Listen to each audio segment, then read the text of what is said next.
말씀은 로마서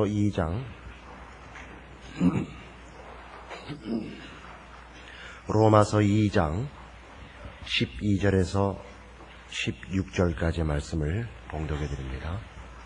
로마서 2장 12절에서 16절까지의 말씀입니다. 무릇 율법 없이 범죄한 자는 또한 율법 없이 망하고, 무릇 율법이 있고 범죄한 자는 율법으로 말미암아 심판을 받으리라.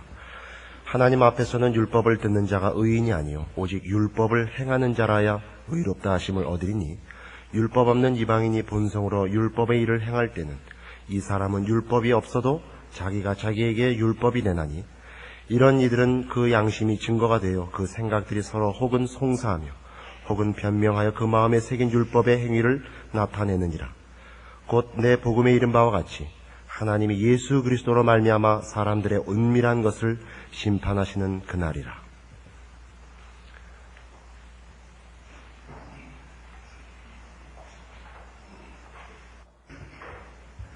하나님께서 인간들을 심판하실 때 그 행위대로 심판하신다 하는 것이 심판의 기준임을 살펴보았습니다.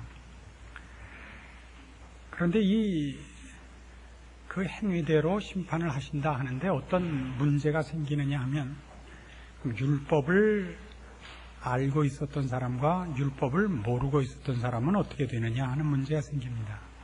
이 문제는 조금 더 확대를 하면 구원 문제에 있어서도 복음을 들은 사람과 복음을 들을 기회가 없었던 사람이 같은 취급을 받는 것이 합당하냐 하는 문제로 확대될 수 있습니다.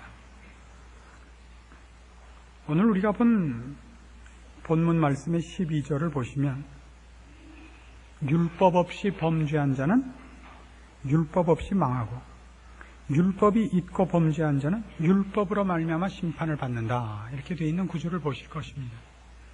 그러니까 결국 문제는 어디에 있느냐면, 그가 잘못을 한 것이 율법의 기준이냐, 혹은 뒤에 나오는 것 같이 14절에 있는 것과 같이 양심, 본성, 이런 얘기들, 15절엔 양심, 14절에는 본성, 이렇게 되는데 양심을 기준으로 하느냐 하는 이제 차이를 우리 마음에 느끼게 됩니다. 성경이 하는 바는 율법을 기준으로 하든 양심을 기준으로 하든 그가 죄를 범했으면 죽는다 하는 것입니다. 죄를 범했으면 죽는다라는 얘기는 뭐냐면, 무엇을 지켰느냐 지키지 않았느냐의 문제가 아니라, 즉 율법적 차원에서 첫째 계명을 지켰느냐 범했느냐, 혹은 무슨 6번째 계명을 범했느냐 지켰느냐의 문제가 아니라, 율법 전체가 지향하고 있는 것, 즉 하나님을 향하여 거룩한 마음을 갖고 있느냐, 하나님의 뜻에 순종하느냐 하는 것이 그의 심판의 기준이 된다는 뜻이고, 마찬가지로 그런 하나님에 관한 모든 것, 거룩한 것에 대해서 모르는 사람일지라도 본성적으로 갖고 있는 양심의 소리에 비교해 볼 때 그가 범죄를 했으면 동일한 심판을 받는다고 얘기를 하는 겁니다. 이게 무슨 얘기를 이렇게 성경이 장황하게 하느냐 하면요, 아까 했던 질문의 확장 부분, 즉 예수 그리스도에 대하여 증거를 받지 못하고 죽은 사람은 어떻게 되느냐 하는 문제와 먼저 이 문제를 연결해서 풀어나가 보면, 예를 들면 세종대왕은 구원을 얻었느냐 못 얻었느냐, 그런 문제에 걸리죠. 아마 세종대왕이 구원 얻을 가능성은 상당히 희박한 것으로 보입니다. 그럼 우리가 생각할 땐 억울하다 말입니다. 그때는 누가 와서 예수를 전한 것도 아니고 이조시대 그 무렵에 기독교가 전파되지 않았는데 모르고 죽은 것이 그의 잘못일 수가 있느냐라는 질문을 하시게 되는데, 그래서 어떤 이들은 대답하기를 양심을 기준으로 해서 그가 의롭게 살았으면 구원 얻을 수도 있다, 이런 얘기를 하게 됩니다. 그리고 그 근거 구절을 오늘 있는 이 14절, 15절을 근거로 드는 분들이 있습니다. 양심과 본성 말이죠. 율법이 아니고. 지금 우리가 살펴보고 있는 이 구절들, 그러니까 로마서 1장 18절에서 3장 20절에 이르는 이 전체 내용은 초점을 어디에 잡고 있느냐 하면 사람들이 어떻게 하나님의 심판을 면할 수 없는 현실에 있는가를 지적하는 대목입니다.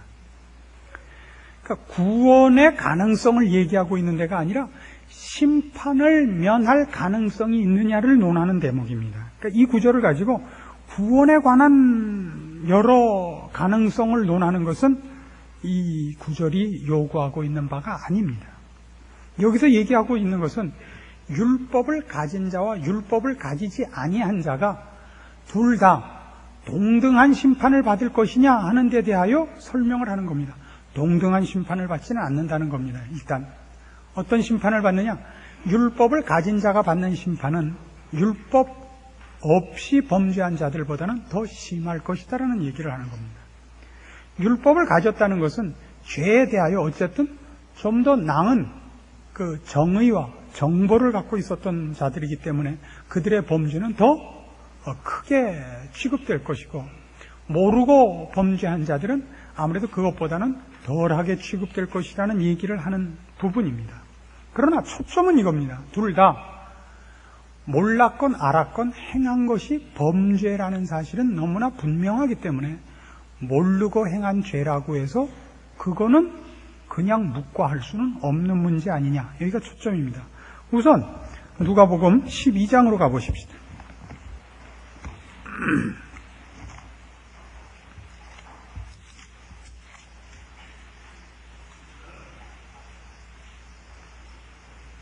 누가복음 12장 36절입니다. 너희는 마치 그 주인이 혼인집에서 돌아와 문을 두드리면 곧 열어주려고 기다리는 사람과 같이 되라. 주인이 와서 깨어있는 것을 보면 그 종들은 복이 있으리로다. 내가 진실로 너에게 이르노니 주인이 띠를 띠고 그 종들을 자리에 앉히고 나와 수종하리라. 45절 만일 그 종이 마음에 생각하기를 주인이 더디 오리라 하여 노비를 때리며 먹고 마시고 취하게 되면 생각지 않은 날 알지 못하는 시간에 이 종의 주인이 이르러 엄히 때리고 신실치 아니한 자에 받는 율에 처하리니 주인의 뜻을 알고도 예비치 아니하고 그 뜻대로 행치 아니한 종은 많이 맞을 것이요 알지 못하고 맞을 일을 행한 종은 적게 맞으리라. 무릇 많이 받은 자에게는 많이 찾을 것이요 많이 맡은 자에게는 많이 달라 할 것이니라. 이건 공평한 얘기 아닙니까? 그렇죠? 알고도 안 한 자는 더 많이 맞을 것이고, 모르고 못했으면요 잘했다 그래요? 알고 틀린 사람은 많이 맞습니다. 근데 모르고 틀린 사람은 몰랐으니까 봐준다. 모르고 절벽에서 떨어지면 안 죽고 알고 떨어지면 죽는다. 그래요? 그렇지는 않습니다.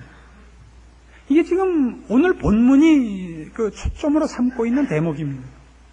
유대인의 큰 실수가 뭐냐 하면 바로 이 부분에서 율법을 자기네가 맡았다는 것. 하나님이 자기네 민족에게 율법을 줬다는 것 때문에 자기네는 구원을 얻은 대상이라고 생각해버린 겁니다. 주님의 말씀이나 사도 바울의 말씀은 율법을 준 것은 그걸 기준으로 해서 지키라는 것, 하나님과 화목하고 하나님의 뜻을 성취하라는 것이지, 그걸 맡은 것만으로 너희가 다른 민족보다 높다는 얘기는 아니다 이겁니다. 그러니까 결국 한 사람에게 물어볼 건 뭐냐면 그가 범죄했느냐 안 했느냐입니다. 그러면 율법 없는 자에겐 뭐가 범죄냐? 율법 없는 자는 뭐가 범죄냐? 하나님을 모르는 것이 범죄죠. 하나님의 뜻대로 살지 않은 것이 범죄인데 그건 너무 몰라서 억울하지 않느냐? 최소한의 양심이 있다 이거죠. 최소한의 양심. 유대인들에겐 그것이 죄라는 것이 더 분명하게 주어졌고, 율법으로 말미암아 무엇이 죄냐 하는 것이 더 분명하게 주어졌고, 이방인들에겐 율법이 주어지지 않았지만 최소한의 양심, 도덕, 윤리가 있어서 자기네가 저지르는 것이 죄라는 걸 알고 있습니다. 그럼에도 불구하고 양심에 비추어 깨끗한 사람은 아무도 없습니다. 즉 하나님께서 인간을 심판하시겠다고 할 때 인간 중에 하나님의 심판에 대하여 변명하고 핑계대고 나는 이러저러한 이유로 이 심판을 받는 것이 부당하다고 얘기할 수 있는 사람은 아무도 없다 이겁니다. 그 부분에서 성경은 이렇게 얘기하는 겁니다. 로마서 2장 2절에 이런 일을 행하는 자에게 하나님의 판단이 진리대로 된다 이겁니다. 진리대로. 또 11절에 있는 바와 같이 하나님께서 외모로 사람을 취하지 않는다라는 말이 갖는 그 철저한 심판, 아무도 핑계댈 수 없는 심판을 여러분이 분명히 인식해야 됩니다. 유대인식의 오해가 여러분에게도 없어야 됩니다. 몰랐다, 이방인들은 몰랐다라는 것으로 핑계를 댈 것이고, 유대인들은 우리가 율법을 받지 않았느냐, 하나님께서 우리에게 율법을 줬다는 건 저 이방민족과 우리를 구별한 것이고, 구별했다는 것은 우리를 자기의 백성으로 삼았기 때문에 율법을 갖고 있는 것은 구원 얻은 표라고 생각한 것 같이 어리석은 건 없었다 이거예요. 그래서 이 문제는 아브라함을 부르는 사건에서부터 이미 그 깊은 뜻이 이렇게 설명되어 있습니다. 아브라함을 부르면서 이렇게 복을 약속하셨습니다. 내가 네 이름을 창대케 하고 너로 큰 민족을 이루게 하리라. 너를 축복하는 자에게 내가 복을 주고 너를 저주하는 자를 내가 저주하리라. 이렇게 대단한 약속을 주셨습니다만 그 복은 아브라함을 다른 사람과 구별해서 아브라함에게만 국한된 약속은 아닌 것입니다. 즉 아브라함에게 한 약속들, 네 이름을 창대케 하고 너로 번성케 하고 너를 축복하는 자를 복주는 그 복은 왜 생겼느냐 하면 너는 복의 근원이 될지라라는 책임 때문입니다. 너로 인하여 모든 민족이 복을 얻게 하기 위해서 아브라함을 복주는 겁니다. 그 아브라함이 왜 복을 받는가를 보고 다른 사람들도 복을 얻게 하려고. 그 아브라함은 그 자신이 복받는 사람으로 부름을 받았을 뿐만 아니라 그로 말미암아 모든 민족이 복을 받도록 하기 위한 중개인으로 부름을 받는 겁니다. 유대인은 율법을 자신들만 선택됐다는 표로서 받는 것이 아니라 그들이 하나님에 대하여, 하나님이 싫어하는 것, 하나님이 기뻐하시는 것에 대하여 알고 지킴으로써 유대인뿐만 아니라 유대인을 통하여 전 민족에게 하나님께서 은혜와 긍휼과 그리고 거룩과 심판을 제대로 전파하기 위하여 유대인을 부른 겁니다. 그러나 유대인은 자기네는 율법을 받았으니까 선택된 자라고 생각을 하고 율법을 행할 생각은 하지 않았습니다. 사람은 다 무엇으로 심판을 받는다고요? 행한 대로 심판을 받습니다. 그럼 그 행한 대로라는 것이 뭐냐? 그럴 때 지금 유대인을 보거나 이방인을 보거나 양쪽 다 하나님께서 요구하시는 거룩과 생명과 하나님이 기뻐하시는 자리까지 이르지 못한 모든 것, 그것이 행위로 나타난 그들의 악행을 따라서 심판받을 것입니다. 우리가 이 문제를 논할 때마다 가장 놀라는 것은 이겁니다. 유대인들이 생각하는 바와 같이 자기네들은 하나님의 사랑을 받은 이런 다른 민족과는 다른 무슨 편애를 받은 것인 그런 생각이 우리 모든 사람들에게 있어서 하나님께서 누구를 심판한다 그러면 지금 유대인들이 우리만은 심판의 대상이 아닐 거라고 생각하듯이 우리 이방인들은, 유대인이 아닌 모든 사람들은 우리가 심판받는 것은 억울하다는 생각을 하곤 합니다. 이것은 일종의 죄성입니다. 우리가 승리의 신, 그다음에 행운의 신, 그런 얘기를 하는데 승리의 신에게 빌고 행운의 신에게 빕니다. 도박을 할 때는 행운의 신에게, 시합을 하거나 전쟁을 할 때는 승리의 신에게 빕니다. 일반적으로 말입니다. 그 승리의 신이 남자 신입니까? 여자 신입니까? 승리의 신은 보통 기독교적인 거 말고요. 성경책 뒤지지 마시고 승리의 여신이라 그러죠. 그리고 행운의 신은 남자입니까? 여자입니까? 행운의 신도 여자죠.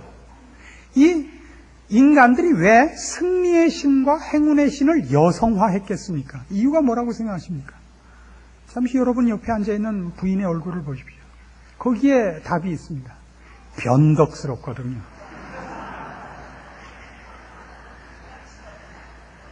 승리의 신과 행운의 신을 여성화한 데는 그 승리와 행운을 주관하는 신이 힘은 가졌지만 공평치 않고 편벽되다는 인간의 사고방식이 숨어 있는 겁니다.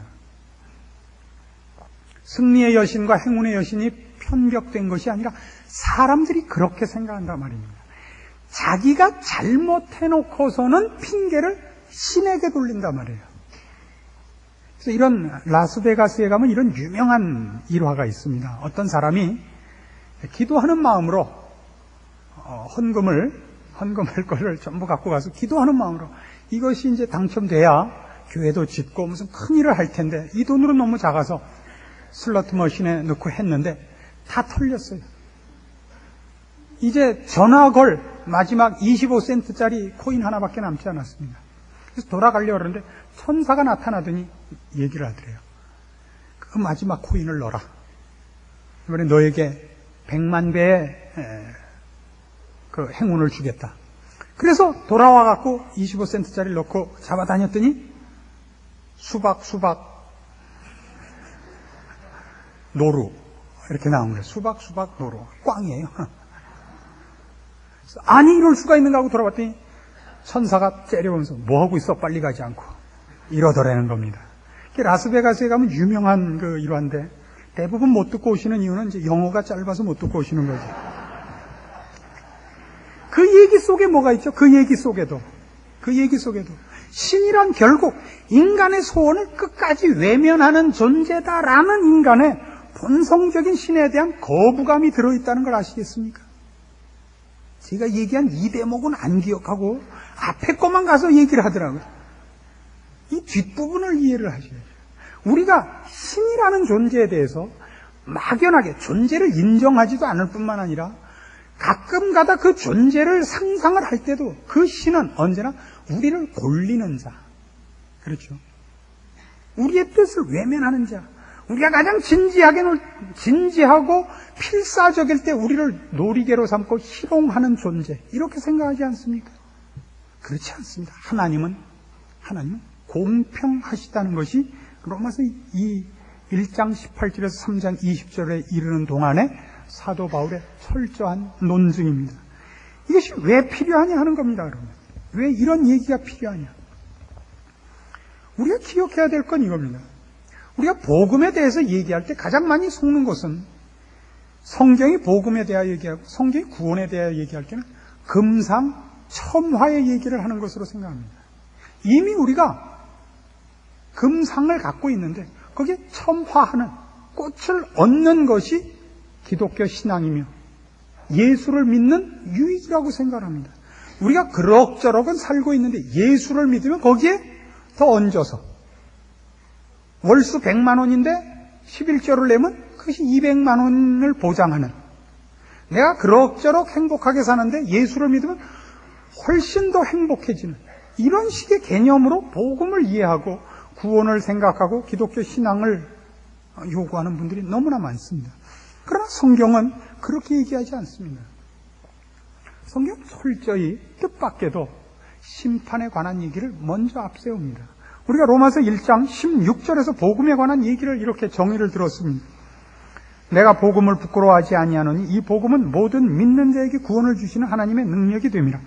첫째는 유대인에게요 또한 헬라인에게로다. 복음에는 하나님의 의가 나타나서 믿음으로 믿음에 이르게 하나니 기록된 바 오직 의인은 믿음으로 말미암아 살리라 함과 같으니라 해놓고, 즉 복음을 부끄러워하지 않는다. 이 복음에는 하나님의 의가 나타나서 모든 믿는 자를 구원하는 하나님의 의다, 은혜다 해놓고 당장 그다음에 뭘로 가느냐 하면 우리가 예상하는 것 같이 이것이 복음이다, 이걸 믿으면 이러저러한 복이 생긴다가 아니라 왜 복음이 필요하냐, 왜 우리가 구원을 받아야만 되느냐부터 따진다고요. 이 구원을 얻으면 이것만 하신다면 그 다음에 이러저러한 좋은 일이 생깁니다가 아닙니다. 왜 이것이 필요하냐부터 얘기를 하는 것이 복음입니다. 그래서 복음의 절반은, 복음의 내용의 절반은 심판에 관한 것입니다. 우리가 이 복음을 갖지 못했더라면, 하나님께서 이 구원을 베풀지 않았더라면 우리는 큰일 날 뻔했다. 우리는 다 죄인이었고 유대인이나 이방인이나 배운 자나 배우지 못한 자나 다 하나님의 심판 아래 죽을 수밖에 없는 존재였다. 하나도 예외가 없었다. 로마서 3장 9절에 가시면 이런 식의 인간의 전 인류를 정죄하는 이런 선언이 나옵니다.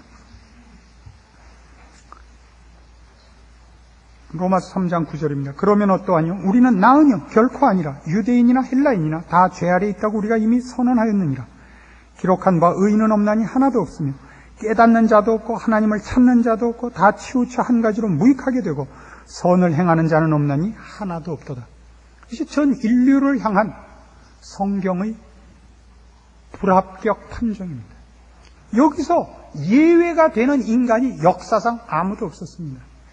유대인이건 이방인이건 누구건 인간이 스스로의 양심으로나 스스로의 무슨 능력으로나 의지로나 무엇으로나 하나님 앞에 심판을 면할 존재가 아무도 없었다는 것이 성경의 선언이고 실제가 그러합니다. 우리 주변에 저 사람은 죄인이 아니라고 얘기할 수 있는 사람이 아무도 없습니다. 물론 도덕성, 윤리성 속에서는 좀 나은 사람이 있을 수 있습니다. 그러나 아무도 스스로 하나님을 찾고 하나님의 마음에 합하게 살 수 있는 사람은 아무도 없습니다. 우리는 죽어 마땅한 존재였고 죽을 수밖에 없는 자리에 있었습니다. 이것이 복음의 절반입니다.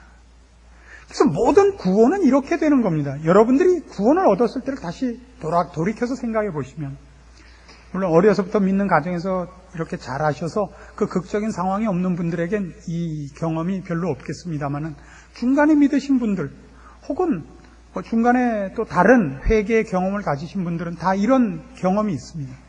구원은 언제나 기쁨만 있는 것이 아니라 통곡이 함께 있다는 것을 기억하시죠. 구원을 얻었다는 기쁨과 함께 내가 누구냐를 발견한 회개의 통곡이 언제나 동시에 수반되지 않습니까? 내가 죄인이었다. 난 죽어도 싼 사람이었다. 이것이 언제나 확인되는 것이 언제나 구원에 수반되는 분명한 절반의 내용입니다. 내가 죄인이었다. 나는 죽어도 마땅한 죄인이었다. 내가 하나님을 모르고 살고 있었다. 하나님을 모르고도 너무나 떳떳이 살고 있었다. 나는 정말 지옥 가도 나는 한마디도 변명을 할 여지가 없는 자였다. 그 죄인인 나를 하나님이 살리셨다. 이것이 언제나 구원에 쫓아다니는 분명한 그 구원받은 모든 내용의 절반의 내용입니다. 심판에 관한 깨우침. 회개라는 것이 수반될 수밖에 없는 구원의 내용인 것입니다.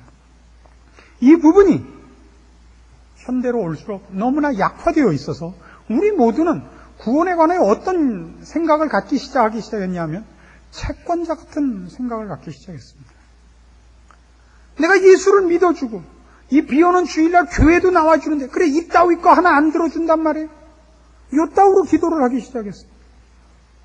뭐 교회 나와서 무슨 봉사라도 하나 하기 시작하면 성가대를 한다든가 무슨 교사를 한다든가 뭐 안내라도 한번 하면 그 다음에 기고만장해지는 거예요. 무슨 권리가 이렇게 쌓이는 것 같아요.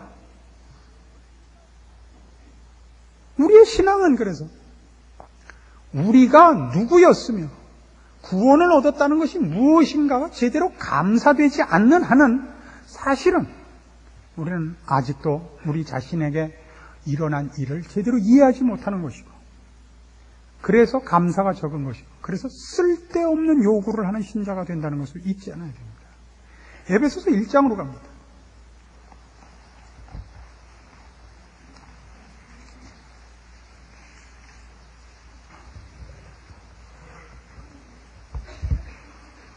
에베소서 1장 3절로 가시면 구원에 관한 이런 설명이 나옵니다.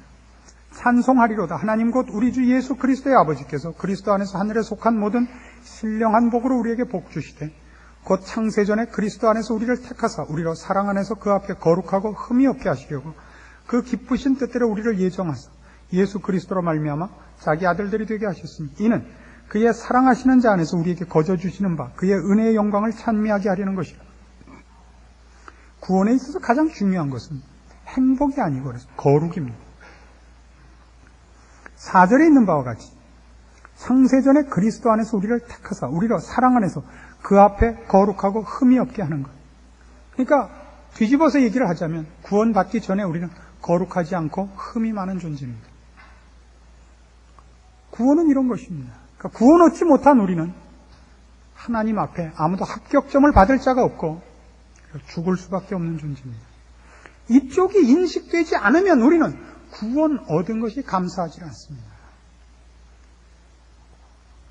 우리가 도대체 그 전에, 구원 얻기 전의 상태가 무엇이었느냐가 확인되지 않으면 우리가 지금 부름을 받은 것이 뭔지 모르고 이 부름받은 더 높고 더 깊은 곳으로 가는 것이 무엇으로 이어져야 되는가 하는 신앙관이 흔들립니다. 우리가 예수를 믿어주었다고 생각을 하기 시작하면 그 다음에 우리의 요구들은 우리의 욕심들이 됩니다. 세상 사람들이 자기를 의지해서 쾌락을 쫓고 자기의 욕심을 채우는 데 반하여 신자란 신앙이라는 이름으로 자기의 쾌락을 쫓고 자기의 욕심을 채우는 그런 존재가 되기 십상입니다. 신자란 그렇지 않습니다. 그 전에 내가 누구였는가를 아는 것입니다. 우리가 어떻게 하나님의 진노 아래 있고 심판 아래 있는 존재인가를 아는 것입니다. 구원을 얻었으면 마땅히 달라져야 됩니다. 무엇으로 달라질까? 거룩하다는 차원에서 달라집니다. 우리 신령한 사람이고 하나님과의 관계로 늘 우리의 존재가 확인돼야 되고, 그래서 우리의 기쁨과 우리의 성숙은 거룩이라는 단어와 연결되지 않는 것은 존재해서는 안 됩니다. 우리의 기쁨은 거룩 속에 있고 우리의 깊어짐은 거룩 속에 있으며 우리의 나아감도 거룩과 연결되어야 됩니다. 거룩한 것이어야 됩니다. 신자다운 것이어야 됩니다. 예수를 믿는 이름으로, 기도라는 이름으로, 헌신이라는 이름으로, 은혜라는 이름으로 우리의 욕심을 채우는 것을, 그걸 신앙이라 그러지 않습니다. 그래서 신자들의 가장 큰 그의 신앙을 점검하는 방법이 뭐냐면 그에게 얼마나 감사가 있느냐입니다.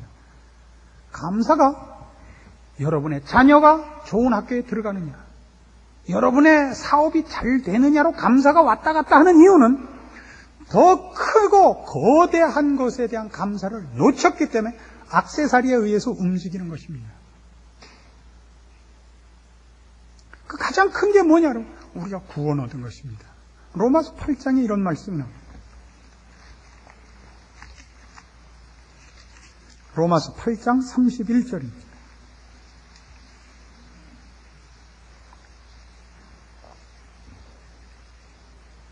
그런즉 이 일에 대하여 우리가 무슨 말하리요? 만일 하나님이 우리를 위하시면 누가 우리를 대적하리요?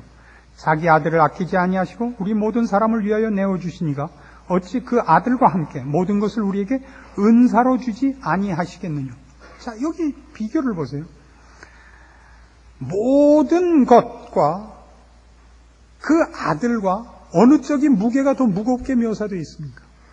그 아들과 모든 것은 동등합니까? 아들이 훨씬 무겁죠. 왜냐하면 이렇게 되어 있잖아요. 아들까지 줬는데 나머지 중에 아낄 것이 뭐가 있느냐, 이런 겁니다. 아들을 줬는데, 그러니까 우리가 예수 그리스도로 말미암아 구원을 얻었다는 것은 그 이외에 어떤 것도 그 아들을 받은 것에 비하면 액세서리입니다. 이쪽이 본체고,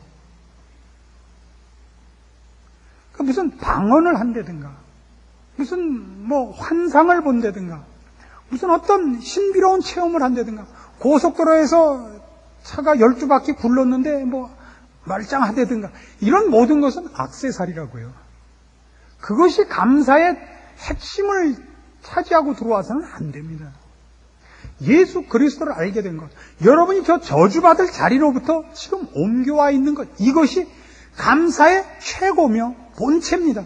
그러니까 빼앗길 수 없는 겁니다. 여기에 이제 매니큐어를 칠하느냐, 무슨 가발을 쓰느냐 마느냐, 금리빨을 하느냐, 그건 액세서리에 그냥 악입니다. 세 사리까지 갈 거든. 아주 사소한 거라고요. 이 앞에 게 근데 왜 약화된다고요? 우리가 예수 그리스도가 아니었다면, 구원을 얻지 못했다면 어떤 위치에 있었느냐가 약화됐기 때문이라 말입니다. 우리는 모두 하나님의 진노 아래 있고 죽을 수밖에 없는 존재였다고요. 그걸 뭐라고 교묘하게 핑계를 댄다고요? 신이란 원래 변덕쟁이며 자기 기분대로 하는 이라는 말로 우리가 어떤 진노와 어떤 처절한 운명 앞에 있는가를 스스로 감추고 외면하고 살아가던 존재였습니다. 그러나 이젠 분명히 알아야 됩니다. 구원을 얻었다는 것은 얼마나 대단한 것인지 모릅니다. 아무도 하나님의 그 진노의 심판에서 벗어날 자가 없었습니다. 그것이 성경이 얘기하는 복음의 절반의 내용입니다.